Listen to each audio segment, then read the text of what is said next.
Hello, this is Gary Geraths, and this is the second part of our head drawing demo. We'll be looking at animals of different head shapes and sizes, mostly grazing animals. We'll be using a steer as our first model here. So a couple things to keep in mind as the video starts. Number one, I speeded up the video just a bit. The other point is that I changed the direction of our model that's in the photograph. Changed it slightly more to a 3/4 view, and some of the diagrams I'm going to use are not fit the proportions exactly, but the idea is still there. So if you notice, I got a pretty quick start on getting the shape of the head, the general structure of it, the boxiness of it. Use a diagram as sort of a guide. And now I'm moving into the mouth. And again, you can see I'm just sort of boxing it out and trying to get the general idea of the form. And then I'm going to end up sculpting it down and rounding out the edges later. When you're drawing the animals in the field, what's really important is to make sure you don't lose that head shape.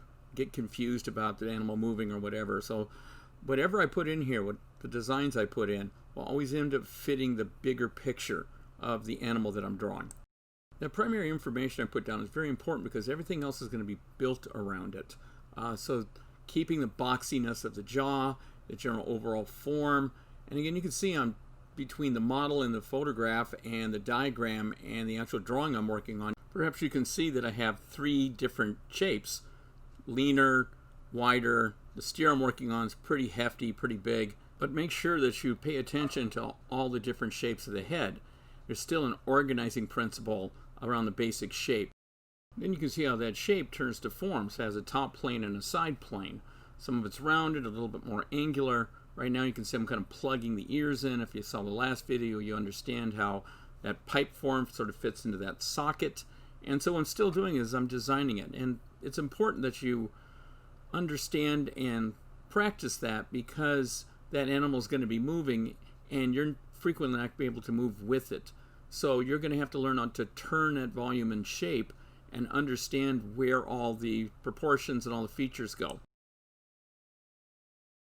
So at this point I'm going to bring that skull diagram into the left, and you can see as I draw I'm really using the planes on like the nose or the side of the jaw or the socket where the eye fits in, very similar to the last lesson we had, to gauge what kind of line quality that I'm going to have and eventually what kind of shading and shadow pattern that I'm going to create. All this time still adding information about texture of the ears, going up to the top of the head, and then again reforming the jaw, building up the eyes a little bit more. In general, just looking over the entire form, making sure everything's fitting together. Now I'm starting to kind of build up the features more, but if you notice looking at the diagram and then looking at our subject photograph, is that I'm making sure that everything works together, that I don't get too overly focused or fixated on certain parts of it. And then as I build up my line quality, you'll be able to see that a lot of times it's going right on those corners and right on the edge of those planes. And then even my strokes sort of match the flow, the rhythm of the head in general, and then moving into the texture of the fur. Not yet, but I'm getting there. So as I move into the nose, as I said before, you can see on the diagram on the left, is now I'm starting to sort of round the edges out, get more of an organic feel, more of a flow with the line. So even as I come across and sort of hit the values a little bit, hit the nostrils, build that up, I'm making sure that it stays volumetric and stays proportional, and I'm very aware of the symmetricality of the drawing that I'm getting, making sure that all the features fit together, that they're not falling apart and not out of place. As I move along here, now what I'm doing is I'm sort of combining the more rounded, more organic parts of the animal, like the muzzle, which is much more soft tissue, and then adding that to the skeletal part of the nasal bone and the jaw, and bringing my line quality in. So if you see those sort of straight lines that are coming off the jawline, those are little muscles that attach to the muzzle area. If you look at the line quality that I'm building up here, it's a half shadow and kind of half line. And again, bending it and helping sculpt the form, right? So it goes around rather than just becoming flat gray tones.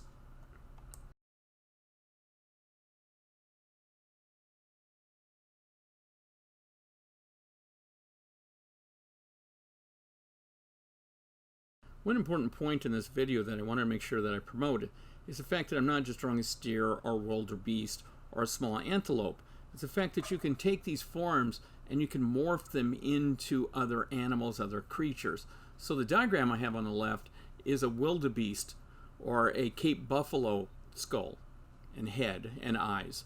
And you can see that there's a lot more of a build-up, there's a lot more form, but it still has the same structure as this cow does, right? That's one of the important parts of this, is the fact that you can take these techniques and learn these sort of basic forms and be able to change them to your will depending on the animal that you're drawing. It'll make your approach much more successful in that you'll be able to organically move from one animal to the other, and it'll be a lot more satisfying as you draw it, and therefore there won't be as much panic in the approach.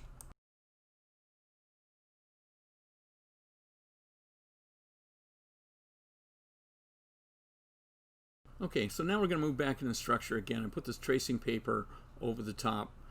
So again, you can see my sort of semi-finished drawing along where it came from, sort of its raw beginnings. And as we move forward on this, you can look at the diagrams on the left-hand side. Number one, see the skeleton, see the skull of the animal. And if you look up to the left, you'll see that Cape buffalo there. You can see the structure with the axis lines running down the front of the face, and then how the horns and the ears peel off to the side, and even a little beard sort of comes down right where it should be, divided out into the middle.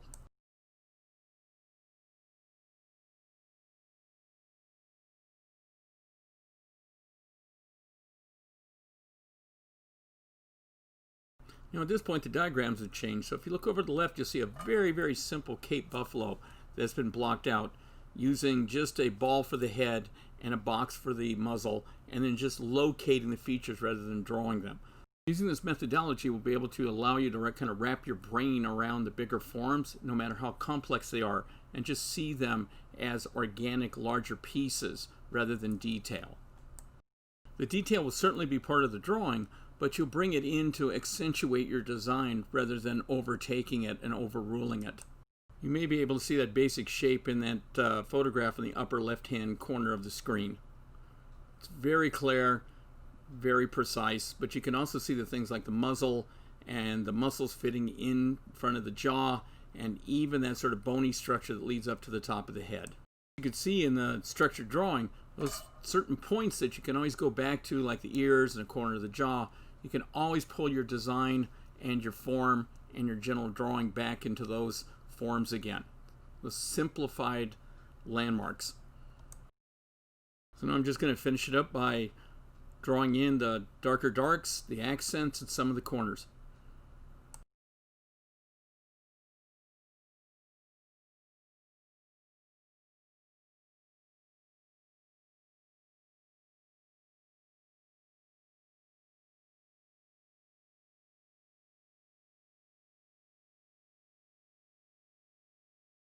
So now we're going to do a workup of a wildebeest here.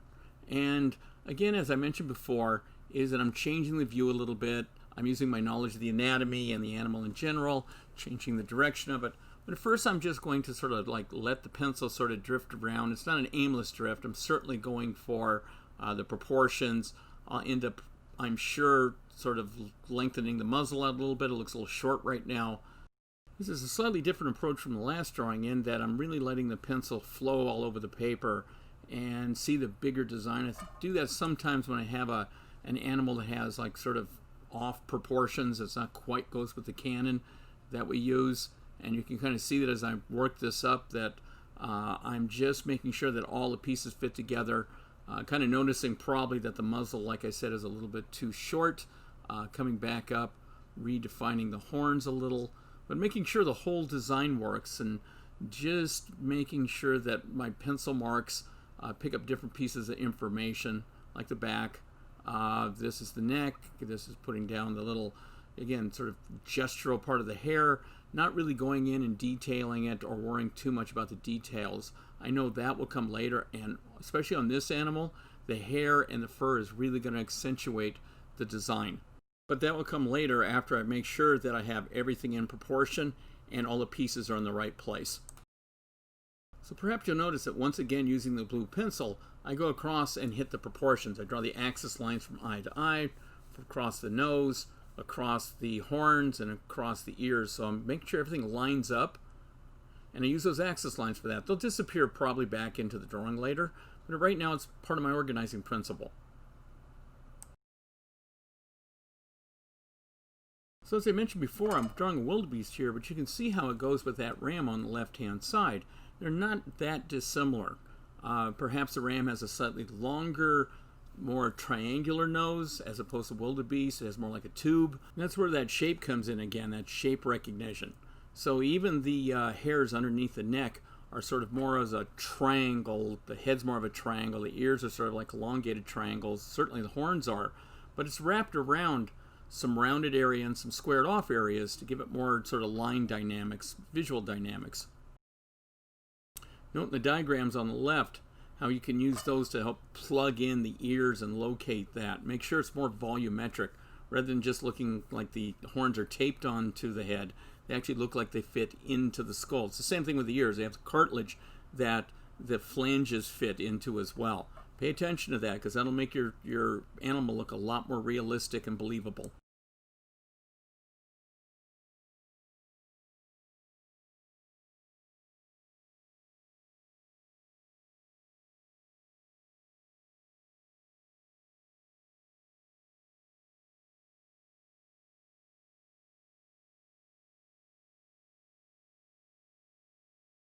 So now at this point I'm moving on to texturing the animal, putting the hair and the lights and darks on.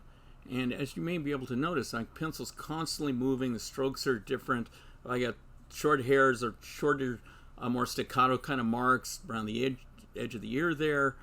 You'll see on the softer areas down in the neck where the hair's more flowing. And though the lines are organic and flowing, I'm making sure that I keep that shape of the hair in the neck. I make sure I keep that solid and I design that so that doesn't detract away from the main area of the head and the personality. And you can see me moving back and forth, short strokes to long strokes, light ones, dark ones, ones that are a little bit broad and some that are super skinny. And so what that does is that builds up more of a flow pattern, and it makes the drawing much more interesting, showing that the animal has different kind of textures on it. Now here we return to our source material so you can kind of watch it.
So as they come to the close of this, you might be able to see them using really broad, light strokes to get the general value of the textures and the value of the light that's streaming over the top of the animal. It helps pull the entire design together.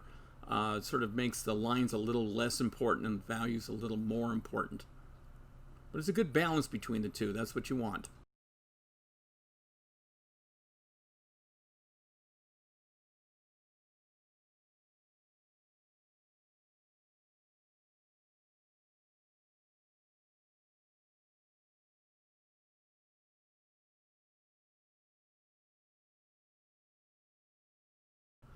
So this last little animal we're going to draw is named a dik-dik. It's a cute little thing here. One thing you may notice as I go into this is that I'm using a lot more of the axis lines across the features, and I'm blocking out the shape a lot more carefully. The reason for it is that for me the proportions on this animal are very different than your usual one. So I want to make sure that I get the sort of long length of the head, the long muzzle on it, that weird little nose, and those big giant eyes, and those big ears, all working together as one composition.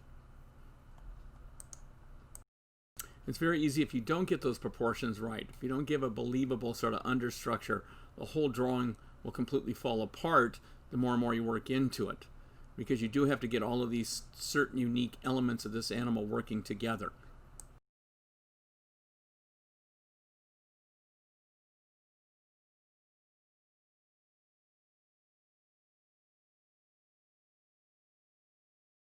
Also, you may notice the colors I'm using. The blue is the general layout, the structure of the thing, making sure they got the proportions in general set up. And now the red, I'm coming in and again using more of those axis lines and really sort of designing it more.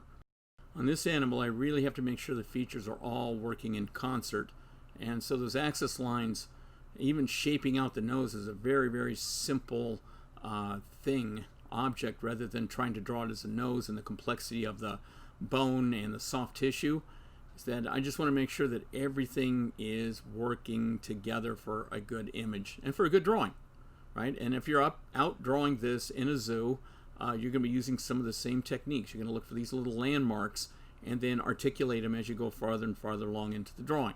The animal will frequently return, or there'll be several animals in a enclosure that will return to a same angle, and so you can make up one animal out of many.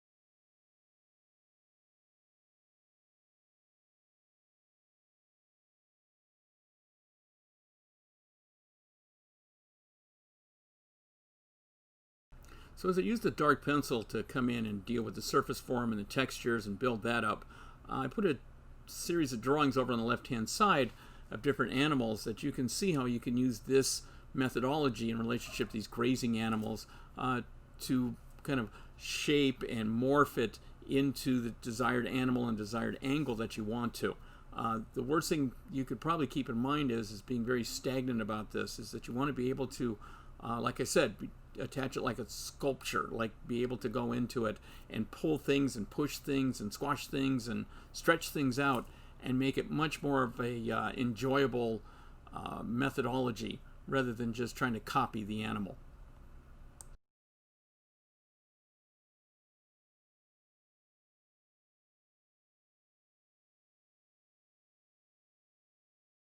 Now moving back to my source material, the photograph on the left, and pulling in all my lines, making sure that my hand's moving, that I'm getting different sort of densities of strokes. You can see the pencil moves across, so I can check one form off against another. I never really go in and render anything out or detail anything out without going to the other side and see how it relates to the other piece of the puzzle.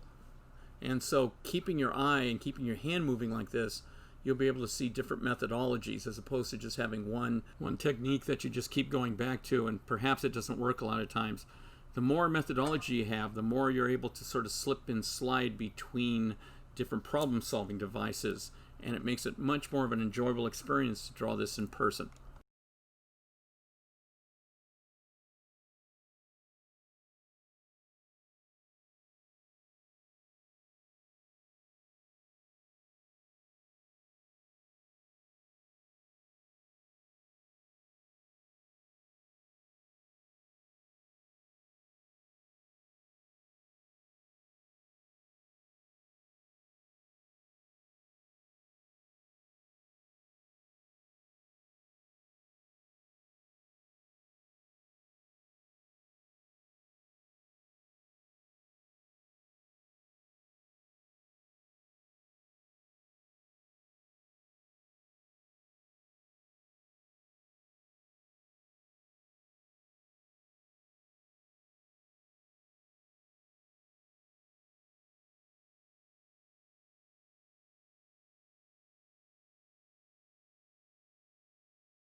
Perhaps one technique you'll see in here is that what I'm doing is I'm using the side of the pencil and really going for a soft shaded tone on the left-hand side of the animal, and then coming over the top of it with different shorter lines and more active lines to show more of the texture of that spiky hair and maybe the softer fur down in the nose, right? And especially down into the neck where it just really, really flows, and you want to get that idea of that longer neck fitting into the body.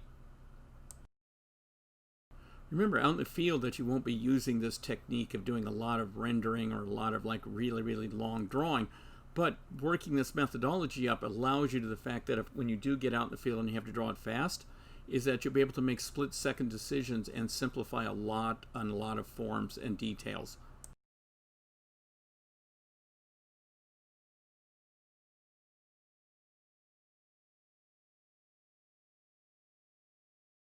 So in this last part of the video, I put in a few ink drawings and some pencil drawings of some finished field sketches, and you may be able to see that these animals have different shapes, certainly different textures.